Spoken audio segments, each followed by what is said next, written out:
தேவனே, உமது கிரியைகளில் எவ்வளவு பயங்கரமாயிருக்கிறீர்! உமது மகத்துவமான வல்லமை நிமித்தம் உம்முடைய சத்துருக்கள் உமக்கு இச்சகம் பேசி அடங்குவார்கள். கர்த்தருக்குள் பிரியமானவர்களே, உங்கள் அனைவருக்கும் இனிய காலை வணக்கங்கள். இன்றைய வேதவசன தியானத்திற்கென்று நாம் தெரிந்தெடுத்திருக்கும் வேத பாகமானது அப்போஸ்தலர் நடபடிகள் 12ஆம் அதிகாரம் 23ஆம் வசனம்.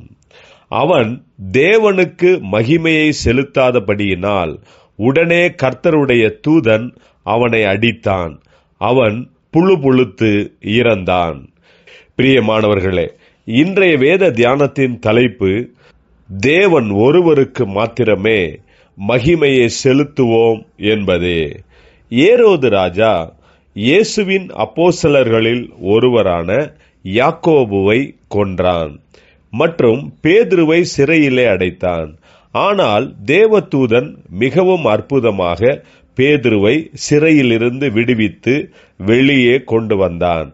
இதற்கு பிறகு குறித்த நாளிலே ஏரோது ராஜா ராஜ வஸ்திரம் தரித்து கொண்டு சிங்காசனத்தின் மேல் உட்கார்ந்து அவர்களுக்கு பிரசங்கம் பண்ணினான். அப்பொழுது ஜனங்கள், இது மனுஷ சத்தம் அல்ல, இது தேவ சத்தம் என்று ஆர்ப்பரித்தார்கள். அவன் தேவனுக்கு மகிமையை செலுத்தாதபடியினால் உடனே கர்த்தருடைய தூதன் அவனை அடித்தான். அவன் புழுபுழுத்து இறந்தான். நாம் எப்படிப்பட்ட பதவி அதிகாரங்களில் இருந்தாலும் தேவனுக்கு மட்டுமே மகிமையை செலுத்த வேண்டும்.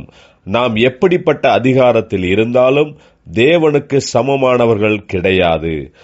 நம்மிடம் இருக்கக்கூடிய பதவி, அதிகாரம், அந்தஸ்து இத்தனையும் தேவனிடத்தில் இருந்தே வந்தது தவிர நம்முடைய சுய பலன், சுய வல்லமையினால் வந்தது கிடையாது.